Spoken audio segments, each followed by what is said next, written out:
this video, I'm going to be talking about Paul Germain, born June 6, 1959, an American screenwriter and producer and creator of Recess, Even Stevens, and Lloyd in Space. His most important works include creating The Simpsons and Rugrats. Remember, animation in the 80s was censored, and television for animation was in a lull, and there was a new ideology that cartoons could be for grown-ups too. While Paul Germain was working for The Simpsons, he felt and said, "I was being relegated from the guy who's putting the whole thing together to being sort of a servant-like line producer, which is not what I wanted to do. So, I decided to leave." Simpsons was hitting the ground running, but Paul Germain debated about becoming a teacher, and when he put in his first 2 weeks' notice, Germain offered him a better position. Germain, animation executive producer, expected Germain to start creating new ideas for shows.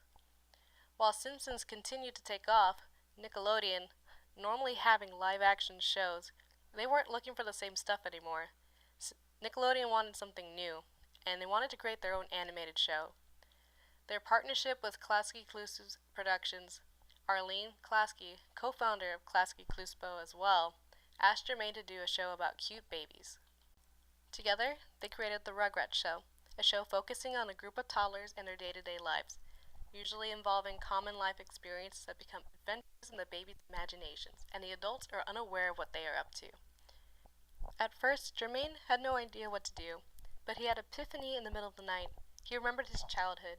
He said he remembered his younger brother would just sit around and drool. He couldn't talk, just sat there walking and drooling. And as a kid, he said, "You think babies are stupid, and they just sit there doing nothing like idiots." Then he thought, what if whenever he left the room, his brother would just sit up, walk around, and do stuff? Germain became the writer, co-creator, and producer of the Rugrats. They had no idea which art direction they wanted to go with at first. When they designed the babies, they drew hundreds of them, and picked the weirdest and funniest ones. Germain designed Stu and Dee Dee, Tommy, the house, and the grandpa, while Arlene designed Phil and Lil. They gathered a few artists and animators from The Simpsons to help assemble the pilot. This is why the style is still like folk art, and the babies are more crude than cute, like The Simpsons. The Rugrats had a lot of interesting camera angles and shots. They had exaggerated perspectives looking up, like we're the babies, with the camera usually lowered to the ground. They also had zoomed in and out exaggerations. Every episode had zooms of the mouths going into the screen. Babies wanted to explore everything and put it in their mouths, so they tried to show that. And every episode zoomed out of something unrecognizable. One example is an episode where there's these colorful abstract specks in a brown mush that seems to be moving on its own.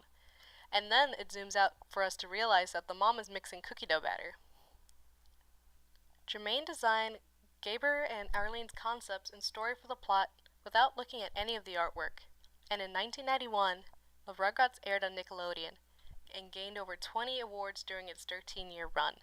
It had 4 Daytime Emmy Awards, 6 Kids' Choice Awards, its own star on the Hollywood Walk of Fame, and high ratings with Nickelodeon. It was one of the network's top 10 rated shows from 1995 to 2001.